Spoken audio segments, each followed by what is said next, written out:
Take a deep breath. When you're frustrated, what do? You take a deep breath, go.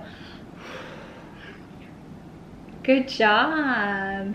And you're a good girl, aren't you? How are you nice to mama? Show mama how you're nice to mama. Nice. Good job.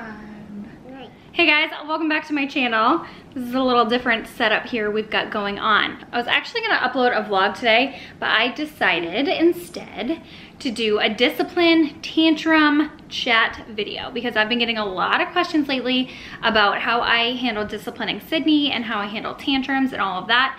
Sydney's going to be 2.5 next month, so we are in the absolute thick of big emotions and tantrums. We go from our babies being like this pure innocent things that we just have to keep from killing themselves and random light sockets and things to actually having to discipline and teach them right from wrong, and it's very taxing on parents. It's so hard.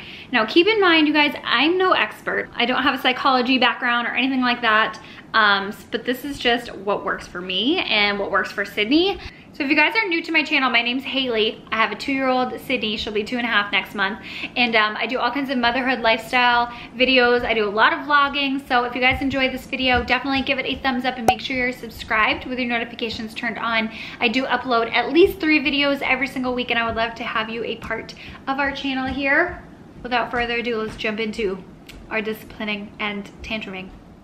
Obviously, keep in mind, every child's different. Every child knows different things, and like their comprehensive side develops at different rates. So Sydney knew at a very young age language, and she understood what mommy was saying. She understood right from wrong for, you know, she has for a long time. So just use your best judgment on like what your child you think can understand and handle. When she was younger, like 16, 17, 18 months, I think, if I can recall, she went through a major like scratching, grabbing phase. And I'm sure that's very normal, but it was intense. I just modeled good behavior on dolls, modeled good behavior on myself and on herself. I would say nice, and I would take her hands and I would show her gentle and show her how to be nice. And that took a little bit to work, but it eventually did work. She now models like gentle, soft behavior. That phase definitely lasted for a hot minute, and that one was really tough. So as far as tantrums go, Sydney has tantrums almost every single day. Sometimes they're very mild, sometimes they're pretty intense. So it totally depends on sleep. Like if she's overtired, whoa, there's gonna be tantrums every 5 seconds, and they're gonna be huge tantrums over everything. Like it's gonna be bad. So make sure your child, if you can, I know it's summertime and most of us are go, go, go. If you can, just make sure your child is very well rested, because a very well rested child is going to be a much happier child, and we are gonna be much happier parents. If she is having a meltdown, then I let her try to get her feelings out. I think it's so important, and I know kids and toddlers just want to be understood and heard.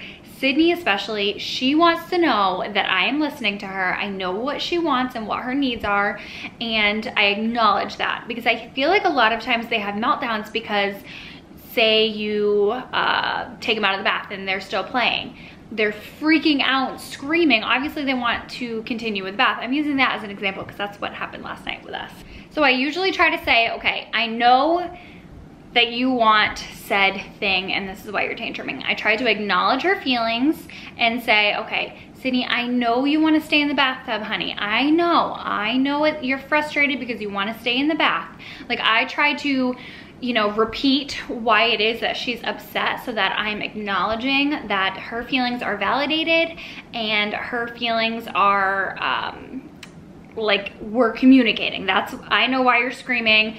Or I will try to ask her. If I don't know why she's screaming and tantruming, I try to ask her and say, you know, take a deep breath. And then she takes a deep breath. She goes, hapu. That's her taking a deep breath. So I've been doing the deep breath thing for probably a few months now, and it's not even necessarily so that she can actually calm down. It kind of changes her thought from freaking out tantruming to, okay, hang on, let me take a deep breath for my mom, or go hapu, whatever it is that she does. And then she kind of calms down and then is able to say her words. The problem with Sydney, well, the problem with, you know, when Sydney goes in tantrums, she's screaming and freaking out and I can't hear her, I can't understand her, I don't know what she's trying to say. So I try to take a brief pause and say, take a deep breath and then tell me what you want, or tell me what it is that you need. And then I repeat to her, acknowledging that I understand what she wants and needs, and I'm sorry that she's frustrated. So I always try to put a feeling to the tantrum, like frustrated, sad, mad, you know, those type of things. It usually subsides fairly quickly. I'll try to distract her. No TV right now, okay? How about you sit on Mama's lap? Honey, I know you want the TV on, but not right now, okay? Can you wait a little bit? No TV right now. Can you wait a little bit?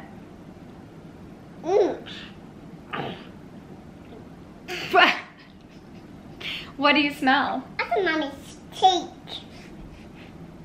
It's my lipstick or my breath? It's my lipstick.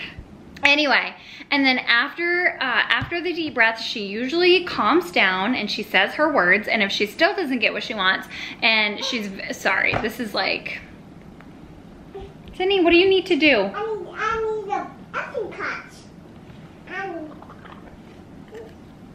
Here. Mommy? You're welcome. What am I even saying? I can't get my thoughts out with this child behind me. But if we are in public and she's tantruming, I usually do the same exact things. I make her take a deep breath.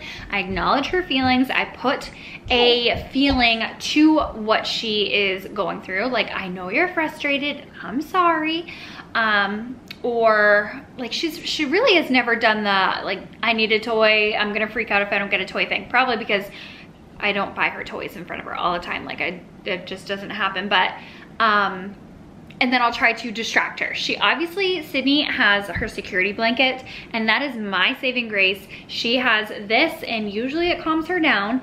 Sometimes, I mean, actually, I would say 50% of the time, it does not calm her down right off. So 50% of the time, we have to use our tools. We have to breathe and have her use her words.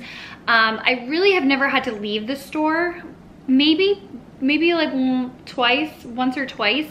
If it got to the point where she wasn't gonna calm down and she was disrupting the store and freaking out, then yes, I would leave the store. I implement timeouts when it comes to physical harm. Like if she's hitting, kicking, pushing, you know, doing anything that's going to harm someone else, then that's a big no-no and she gets a timeout. So for timeouts, I put her, actually, I'm in her timeout spot right now. I don't really have a timeout spot, but I don't know, this just became her timeout spot. So I'll sit her in the corner. There's absolutely no blanket, no TV, no toys, no nothing. She has to sit there, and I explain to her why she's in timeout and why that's not acceptable.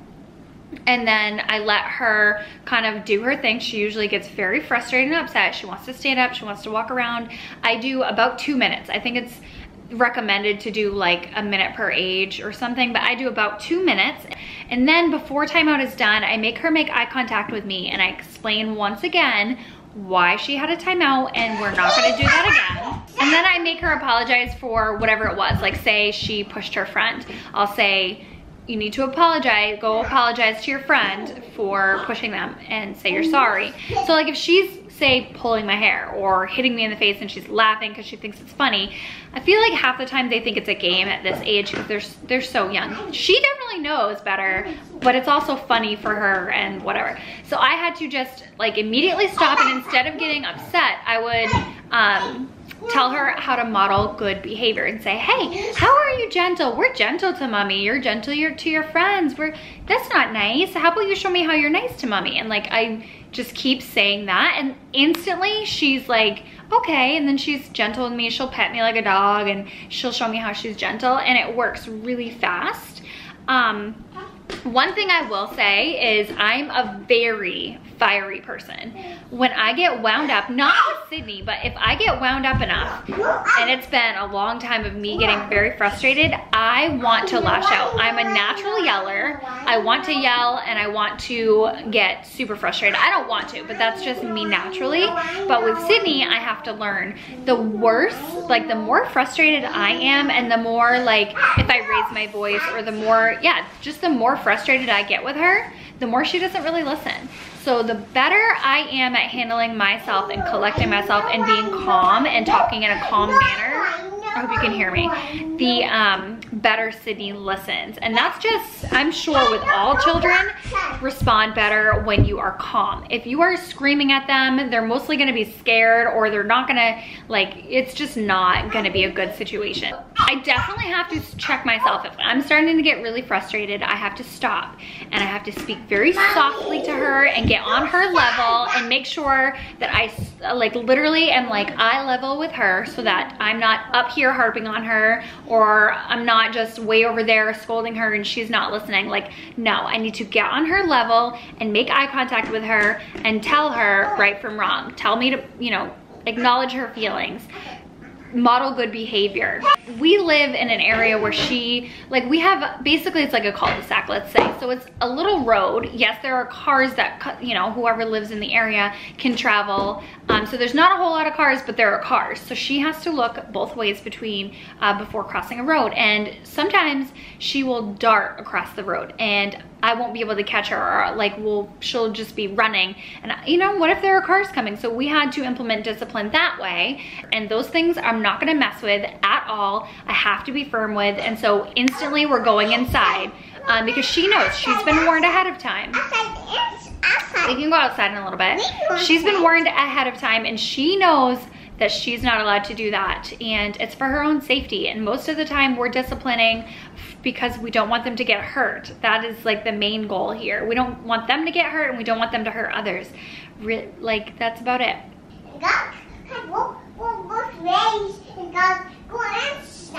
Right.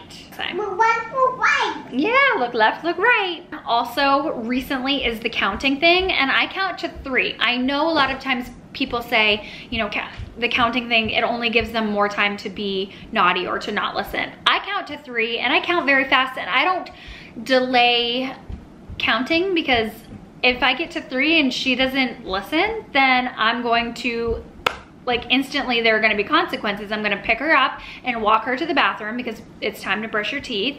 And she hates that. That's one of her things. She wants to do it on her own. So if I get to 3, I come over and I pick her up and I do it myself and she gets very mad at that. So that kind of works for us. Okay, sorry to interrupt this video, but I'm in the middle of editing this video and I forgot to say something majorly important. One of the things that I do with Sydney is I give her a time frame. Obviously she cannot tell time, the difference between 5 and 10 minutes, but if it's time to go inside, I warn her, like, Sydney, 5 more minutes and then we're gonna go inside, or just a little bit longer and then we're gonna leave the beach and we have to go home, or whatever it may be, because I feel like the more warning I give Sydney ahead of time, the less tantruming is going to happen when we actually do leave the playground, the beach, we go inside, or we get out of the bathtub or something like that. So that's just like one little tip that really works for Sydney, and I know it works for a lot of kids as well. Try to warn them ahead of time, okay, 5 more minutes and then this is what's gonna happen, instead of just ripping them from the playground or whatever unexpectedly and saying, let's go, we gotta go. Just, I don't know, you probably already know this, but it's a huge tip that I forgot to mention in my video, but it helps diminish tantrums so incredibly much. Okay, back to the normal video. So one thing I've learned is I have to be firm and I have to follow through. So I have to follow through with my consequences. I have to follow through with whatever I'm saying are the ground rules. And if you break these rules, then this is gonna happen. It's so hard because I don't want to discipline her, but the more that I followed through with my consequences, let's just say, then the more she listened to me, like fast. She doesn't let me count to 3. She does disobey me, obviously, they're children. But she definitely listens a lot more and she understands that mom means business. And that's what I wanted to get my point across. Like, mom means business, you're gonna have to listen to me. especially as a single mom, I find it so hard. I don't want to be like constantly on her every single day, every second of the day, because I'm mom and I don't want her to like resent me and only me because I'm the only disciplinarian. But at the same time, I want her to respect me, and I want her to be just a good person in society and in school, and just listen to instructions. So I personally do not do any sort of physical. I don't do spanking, don't do anything like that. When she was a little bit younger, this is full disclosure, sorry, please don't judge me, I did smack her on the hand, and it wasn't for me. It instantly broke my soul, and I just realized, like, no, I'm not gonna be doing that. I'm not gonna be judging anyone, you know, for doing whatever it is that you do, but in my opinion, if I inflict physical pain on her, then she's gonna grow up thinking that that's okay, and then that's okay. She's gonna hit mommy, she's gonna hit her friends, she's gonna hit when she's angry, and I don't want that. I don't want Sydney to think that hitting's okay, because it's not okay. I think that there are other ways to get through to her, and there are other ways to get through to children other than spanking and hitting, and I don't know. That's just personally where I stand with that. I don't need to start a debate or anything like that. It's all been trial and error, and yeah, sometimes my techniques work, sometimes my techniques don't. So I hope you guys maybe found some inspiration. At the very least, maybe you just know that you're not alone, at the very least. So anyway, you guys, if you enjoyed this video, give it a thumbs up, and I will talk to you in the next one. Bye. Bye. Come here and say goodbye. Bye. Bye. Bye. Bye. Take a deep breath. When you're frustrated, what do? You take a deep breath, go. Good job. And you're a good girl, aren't you? How are you nice to mama? Show mama how you're nice to mama. Nice. Good job.